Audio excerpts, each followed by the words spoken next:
What's up, guys? Hope you're feeling alive right now. I'm Micah Keneally, and I want to welcome you to Young Adults Today podcast, where we talk about reaching young adults in our world today. I'm joined today with my best friend and my co-host, Mr. Josiah Keneally.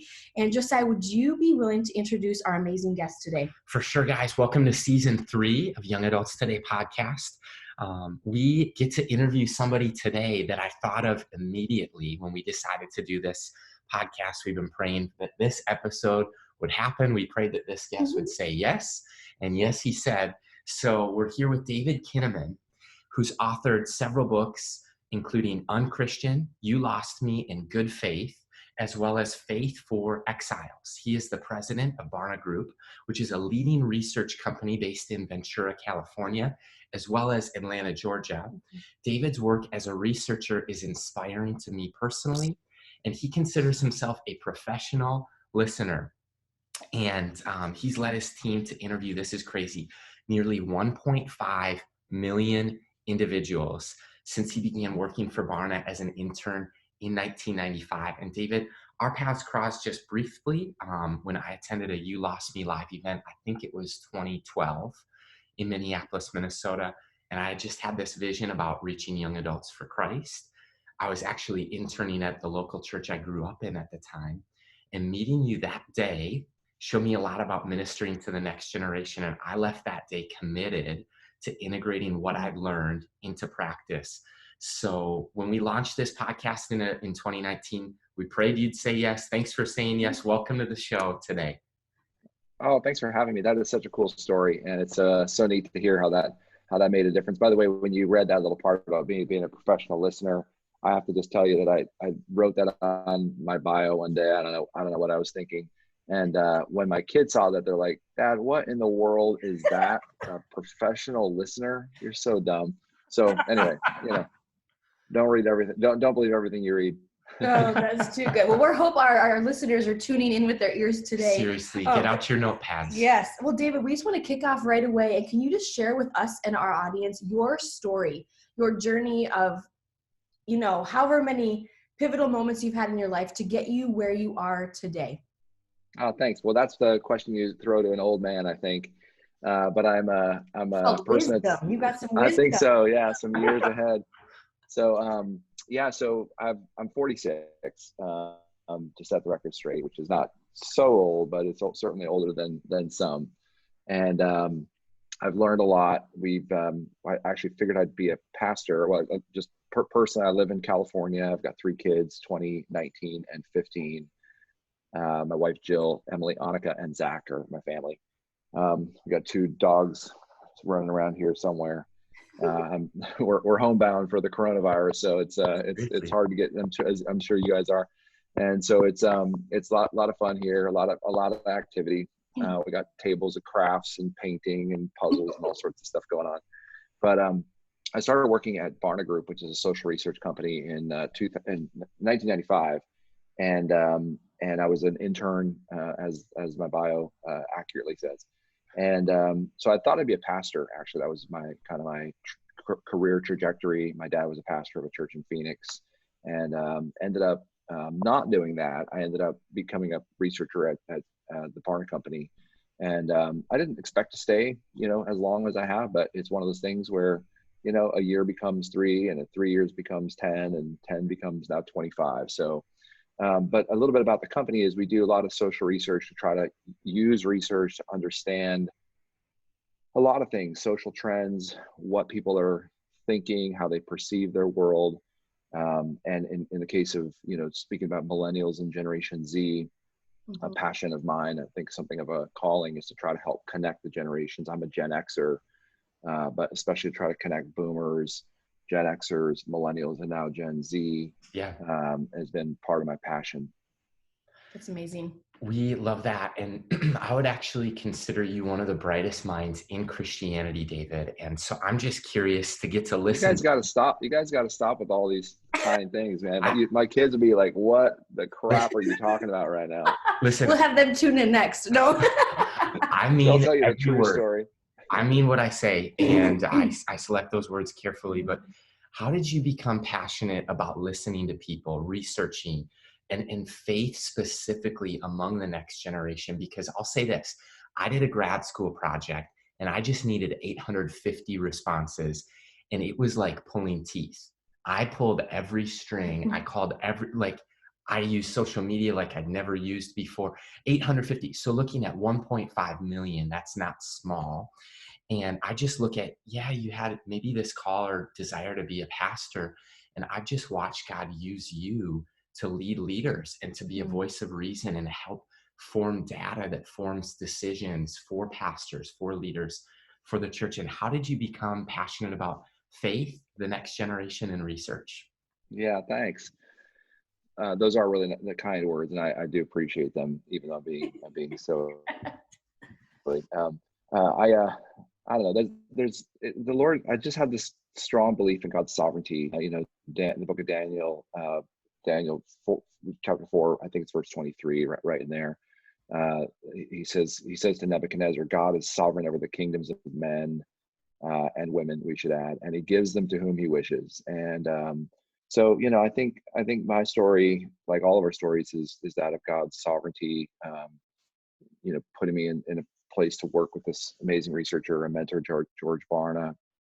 And again, I sort of feel like the Lord has really clarified in my life this idea of being a pastor who's called to do research. So I'm like, I feel like we've been talking to a person for our company to be a fractional chief technology officer, because we're a small enough company, we can't have a technology officer, but have someone who's thinking more broadly about our stuff. So, I think this idea of fractional work is important in our economy today and in our thinking about our own calling. So, you guys are fractional podcasters, right? And you're spending some of your time trying to do things that make a difference. And it's not just one lane. I think this is a theme we've been developing for a number of years called multi-careering, where we have different kinds of things that we do. So for, your listeners, you're working in college, young adult, youth ministry, whatever it is, but you also have other things you're doing. I mean, some of you have other side gigs or main gigs. Some of you feel as though you're kind of a fish out of water sometimes, because you feel like, you're like, am I really made for this, or am I made for something else? And I remember asking my wife for many, many years, in the first 3, 5, 10 years of working with George Barna, what am I good at? And she would just be like, it's like, honey, it's like Friday night. Let's just enjoy the evening. And so I feel like recently, a couple of years ago, I was like, honey, you know what? I don't ask you that anymore. And I just am worn out, or I'm, worried about other things. But she's like, yeah, no, you don't. And I think part of that's just age. You get to a spot where you get better and better at something, and you can either get set in your ways, or you can get comfortable in your skin. But I feel like God has me on this path to use social research as a sort of a fractional pastor. A part of my heart, a portion of my calling, is to be a kind of public pastor in a way that most people wouldn't anticipate. And it shows up in interesting ways. So, we did a big study called The Connected Generation with World Vision. Yeah. And really would recommend that study to your audience, because we've done a lot of work at understanding life in the anxious age, and sort of spiritual journeys of this generation. And you can learn more all about that study at theconnectedgeneration.com. But as an example of this sort of fractional pastor role, we were invited to do some events in Southeast Asia, because we interviewed young adults in 25 countries around the world. And so our team had a chance to do events in Malaysia and Singapore and Indonesia. And in some of those countries, you had to, if you're a pastor, if you work for a church, you have to actually register with the government months and months and months and months beforehand, because they don't want religious extremism to be expressed in an unhealthy way. Totally. Whereas if you're a social researcher, they're like, yeah, come on in, just tell us what bring your PowerPoint slides, and there's no worries. So it's a type of thinking about, kind of being a missionary in a certain way, maybe to translate that. I actually think a lot of young adult leaders, again, maybe some of your listeners and some people, that are in your influence, Josiah and Micah, that, I actually think that some of you all who are in paid ministry also could be fractional researchers or fractional trainers, where you go into the workplace and try to help explain to employers in a mainstream secular environment, how to think about helping young people live lives of meaning and vocation and you know what it looks like. And so I actually feel like we're in this interesting moment to try to translate across, you know, these boundaries. So to me, it's research is one of those great places to do that from. That's beautiful. I've never heard that term fractional before, of how you just described all of that. And I think that's just a reminder, I think, for our listeners, for our students, for the next generation, that we're all supposed to live on mission, whether we are the researcher, whether we are the pastor, whether we are the student, you know, each and every single day, to recognize that God has put us here for a crazy time such as this, but to recognize that He is still in control, and that we can still study people and still do the research and still reach those individuals across the borders and across, you know, the world. Essentially, by the sounds of it, you've done plenty of travel or connectedness with multiple groups around the world. So that's amazing. We love to travel, and we just love how God is networking and how He's connecting the hearts of so many people, whether, you know, it's in ministry or in the marketplace, and kind of going out and explaining the fact that young adult ministry is important. The next generation is important. But David, we know that you've written your most recent book, and that is called Faith for Exiles: 5 Ways for a New Generation to Follow Jesus in a Digital Babylon. And we would love for you to share with our listeners today. Can you just give us a 30-foot overview of that newest book, and maybe like what inspired it, what your biggest 5 takeaways are, or however you want to go? We would love for our listeners to hear about that book, and then hopefully they'll read it. Thanks. Yeah, so I think to understand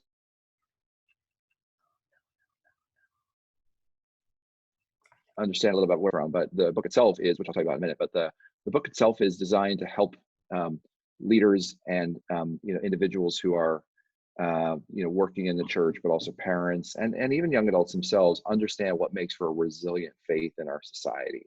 That's good. And I think we focus a lot on, you know, making good young churchgoers, but we don't really focus as much as we should on resilient faith. And by that we mean these deep-rooted, you know, able to live against the pressures of a crazy culture type of people. And so we studied the 10% of young Christians 18 to 29 who are resilient. They're engaged in the church. They believe in the authority of Scripture. They're committed to the death and resurrection of Jesus personally. They believe in that, and they say their faith should matter in the world. And so that's how we define a resilient disciple. And only 10% of young people in North America who grow up Christian qualify as that. And so it's really interesting. You know, it's sort of sad in its way. Like 9 out of 10 young people who grow up Christian are not resilient, but a majority of them are. And I'm sorry, majority of them, 9 out of 10 are, but to the 10% who are, represents, you know, about 4 million 20-somethings, 18 to 29, I should say, who are resilient. And that's a pretty big number. And the stories that we learned about these people are just really, really inspiring. I mean, they're so committed to, you know, seeing the church thrive and seeing, you know, God's work alive and well in our times. And that's this idea of our culture is really where we, you know, should talk about. And actually, you know, Josiah, you mentioned the You Lost Me Live event. I was already starting to work on some of those themes in that, like the book You Lost Me had some of this idea of being in exile, but it wasn't as fully developed. And so I feel like the Lord's really helped me get clear and clear on that. Almost all of Scripture is really for and about us in exile in a certain way, right? The Old Testament is about God's people in exile, Daniel being the chief example of that, but all the way from the beginning with the Garden of Eden, we were exiled from God in his, you know, created purposes, you know, into the New Testament, where First Peter writes about, you know, our modern day exile. I was just reading this morning in Psalm 119, you know, this phrase that David writes is like, you know, I'm a foreigner in this land. And so this theme of exile is very a rich one, not just for the Jewish people, but for the New Testament community as well. And so it's the context of resilience then is really important to marry up with the pressure-packed digital environment our society today. Like, for the first time in human history, pornography is instantly accessible to anyone with a smartphone and a connected device. The first time in history, social media is giving us incredible change and connection. I mean, we couldn't live through the coronavirus in quite the same way without, the internet. We couldn't be having this conversation today. But that digital Babylon is a really interesting context. It definitely, there's nothing new under the sun, but there's the internet certainly wasn't here during the time of Jesus. And so we've got to sort of think about discipling in this new screen age with a lot of, I think, clarity. And that's really what the book is about. And it starts, as I said, more than 10 years ago when I worked on a book called Unchristian, a book called You Lost Me, and really talking about all the problems and the disconnections. And so this book is really about the reconnections and what really works to develop deep-rooted, resilient young disciples.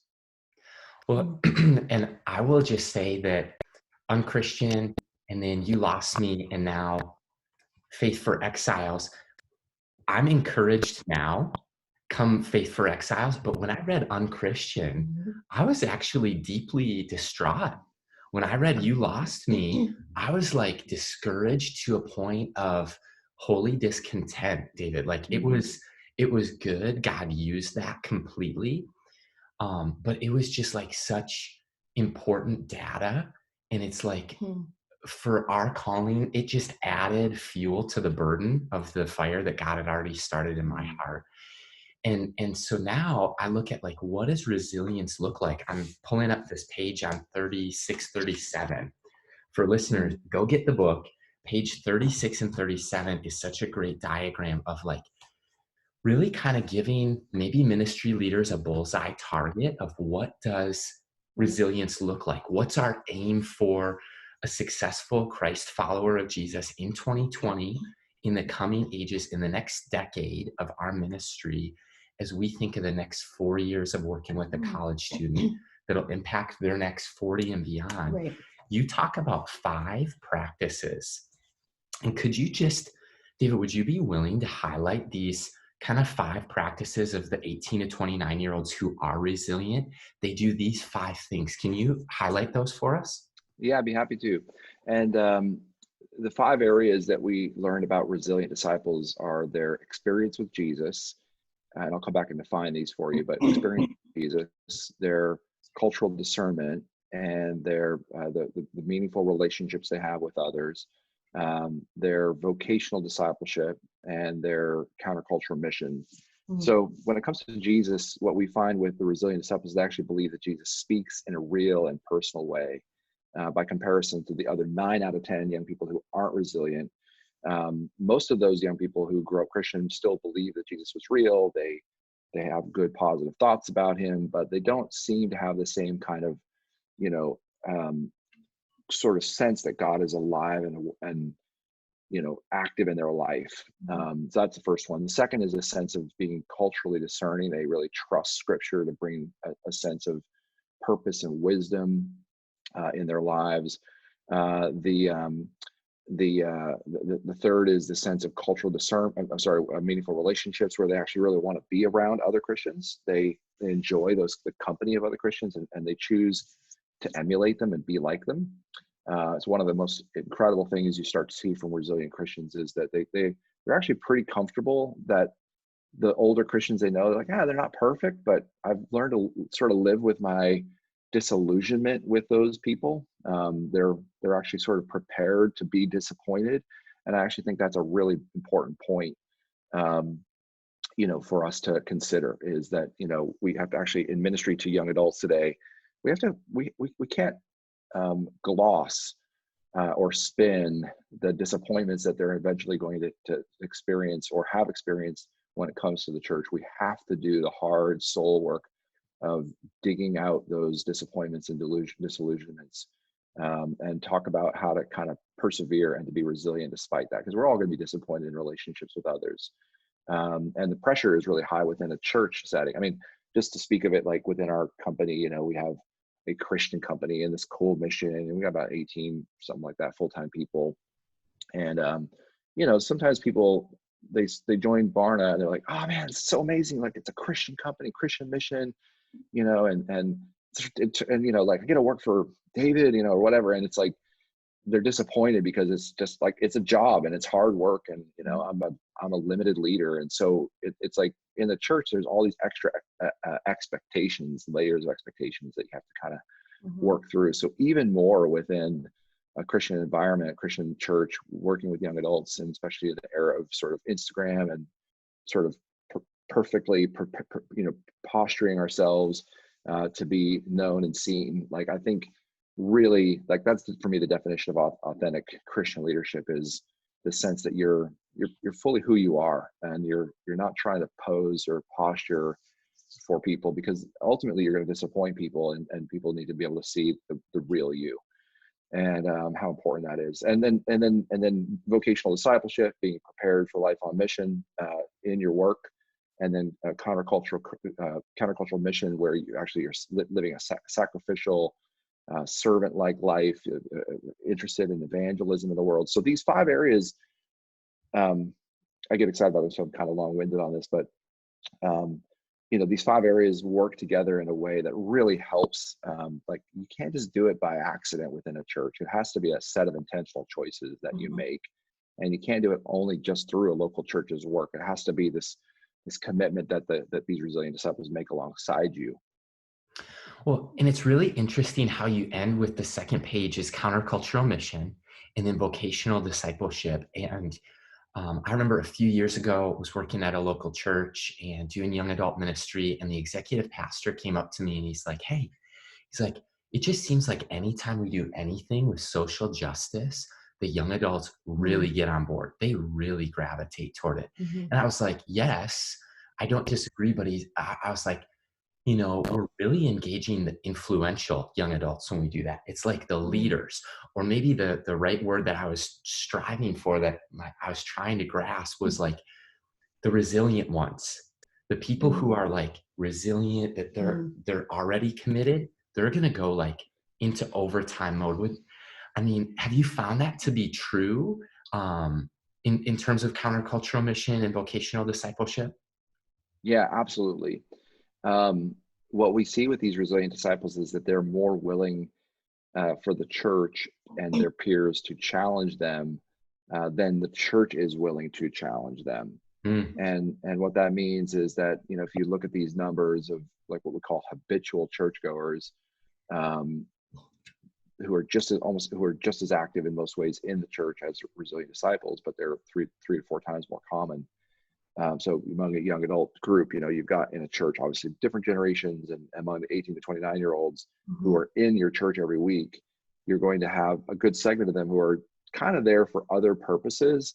It's not that God can't work in their lives, or they're there for wrong reasons. It's just that the resilient disciples are there for Jesus, and they're there for mostly for the right reasons.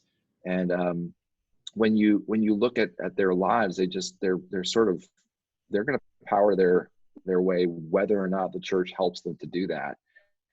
And I think sometimes we really, I don't know, I don't want to be cynical with this, but we kind of dumb down, or we water down our, not just the gospel, but our efforts, because we try to make the church appealing and penetrating for everyone. But, you know, Jesus writes about this, or talks about this, and says, you know, you end up sort of throwing your pearls before swine, or you throw your seeds across different kinds of hearts, and the stones, you know, sort of prevent the seeds from going in deep. And I think, you know, there's so much rich metaphor in the New Testament about, you know, making sure that our efforts are faithful, not just you know, strategic and you know, sort of getting the highest number of people, the largest number of people show up. So anyway, it's not that that's a bad thing to have, you know, have fruitful and faithful ministry, but I think sometimes we end up looking for numbers rather than for fruitful and faithful ministry. So true. Right. David, that's dead on of what we've kind of seen and experienced You had said that some individuals walk through the church doors for different reasons. And working in a church and being on a college campus now, we've seen that all across the board, that there are many individuals who are there that are like, where are the Christians? Others come in and like, where's my spouse? Where's my spouse? Is it he? Is it she's? Like they're running around like chickens with their heads cut off. Like, I want to be married tomorrow, or maybe even yesterday, so, and some are like very theological. And then maybe some are more wanting to discover their spiritual gifts and why am I here? What's the purpose? So we have a lot of individuals, specifically, obviously you've been a part of this, but seeing the different ages and stages of life between 18 and 29. There's a lot of things going on with where they're at, whether they're in college, they've stepped into their career, maybe they're young adult parents. I mean, we have some people we come across that are 24 starting a family. But one thing that we've really seen in our ministry and just has become more evident throughout the last 10 years of Josiah and I leading together and separately is the fact that only thing that they really want is community. Some of them don't even come for Jesus or don't even come for the relationship or their future spouse.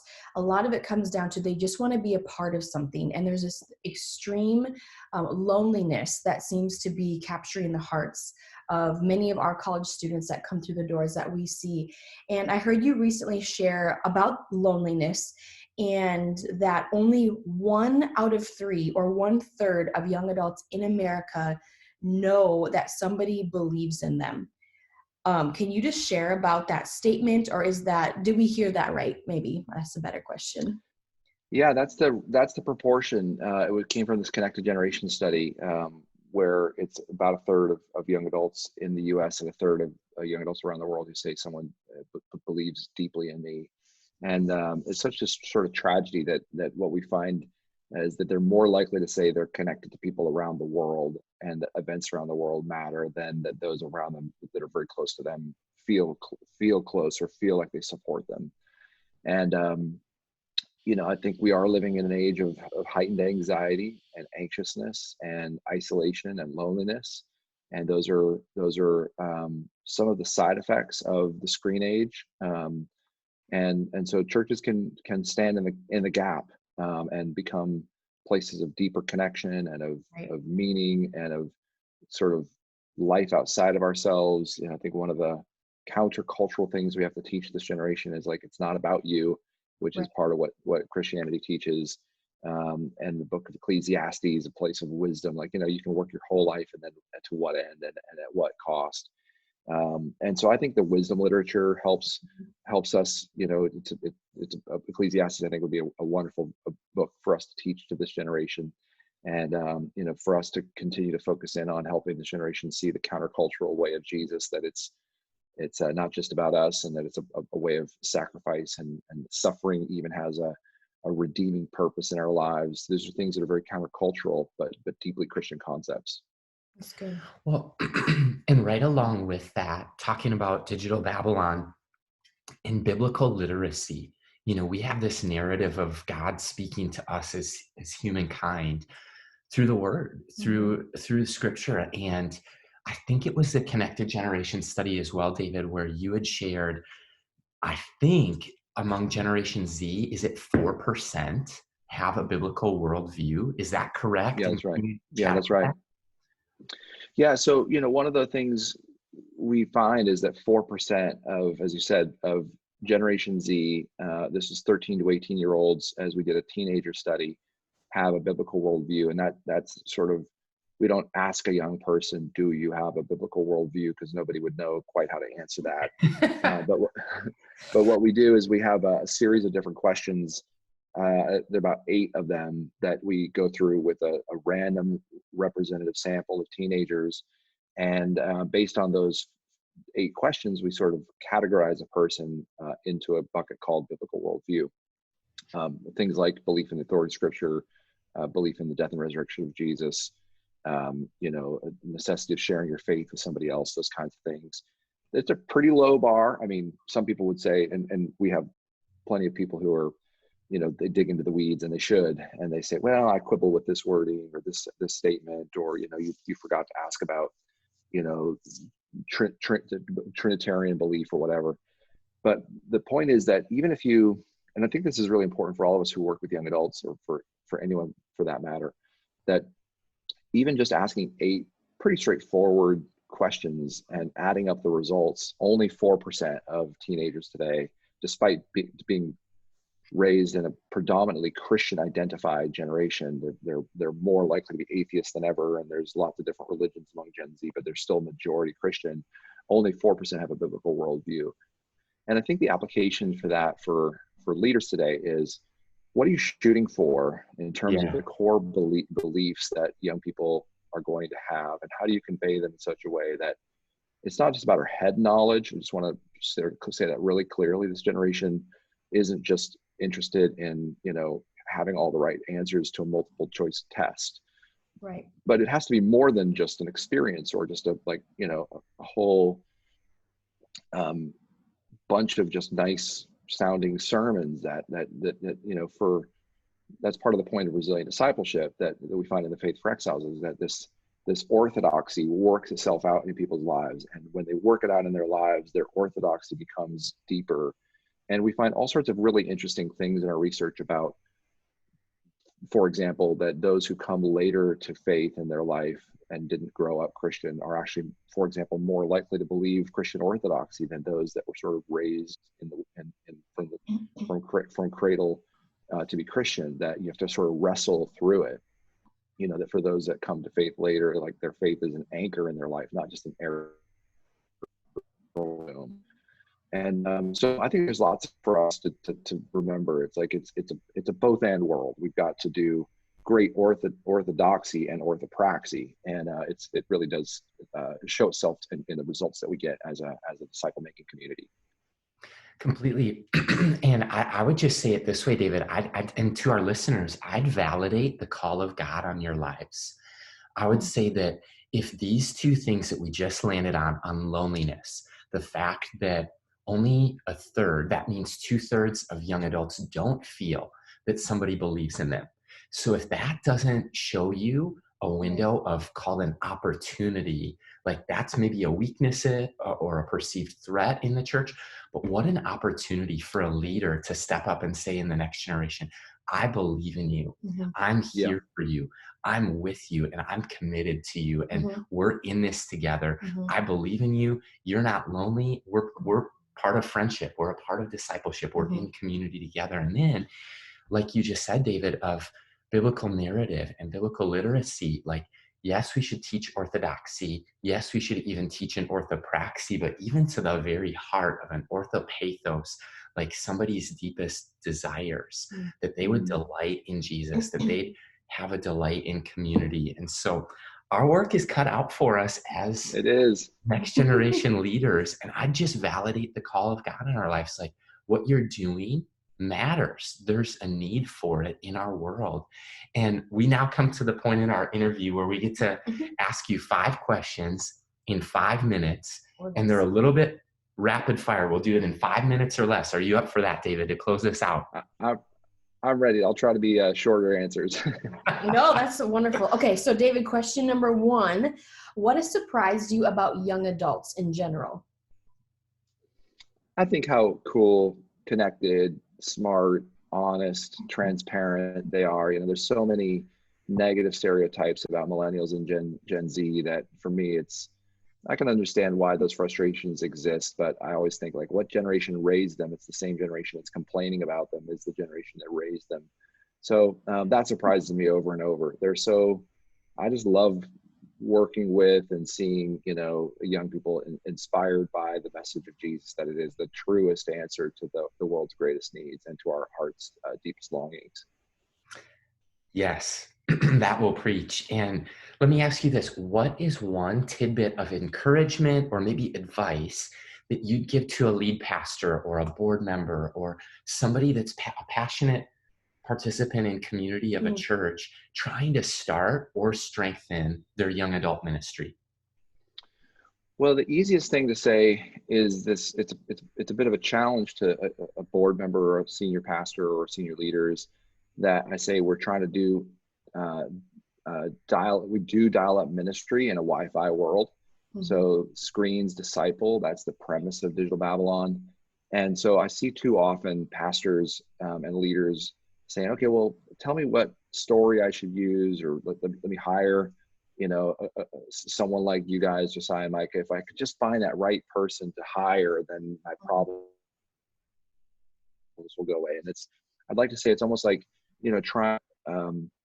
trying to do, like I said, dial-up ministry in a Wi-Fi world, or, trying to do iOS on a desktop, or trying to use, some sort of operating system in a different context. So we really do need a new operating system for ministry, not to mix too many metaphors here, but and so it's going to, if you're a leader who really takes this kind of ministry seriously, it's going not to be ministry as usual, business as usual. It's going to change you as a leader.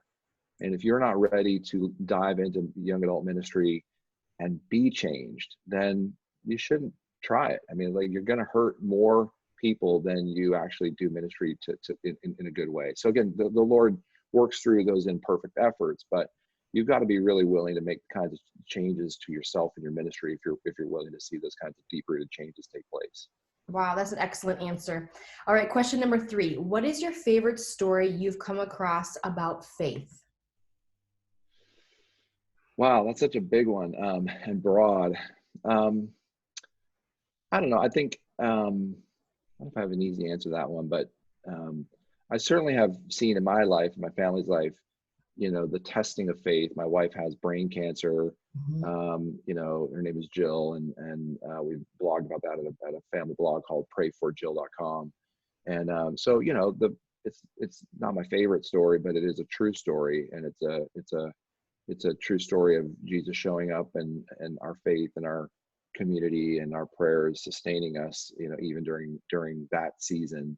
And so, I gave a commencement speech to a Christian college a year and a half ago after my wife was diagnosed. And I feel like I was like, you're prepared for success, but are you prepared to suffer? And it might only be in the context of suffering that we're truly able to witness to our hope in Jesus, because everyone expects us to be Christian. There's no big deal when you're Christian when things are going great, but to be Christian, to believe, and to see that God doesn't waste our suffering, that's a deeper witness to the world. And anyway, it's been hard to go through. Can't even put all that into words, but I think that's one true story about how faith has shown up in my life. Mm-hmm.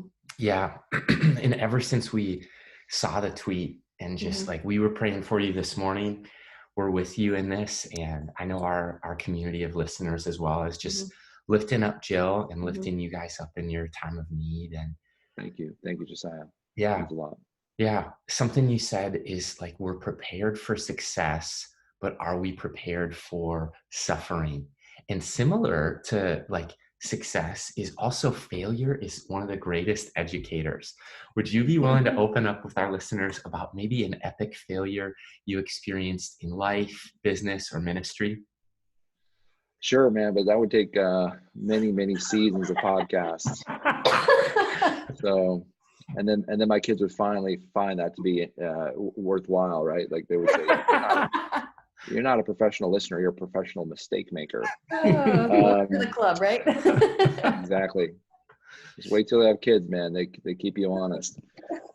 So we did a big project a few years ago called Frames, Barna Frames, and that was a big gamble for our team. We spent about a year working on these 9 mini books, and we had a lot of fun making them, and they came roaring out of the gate with a big event. We had a big webcast or whatever. We thought for sure this was going to change publishing.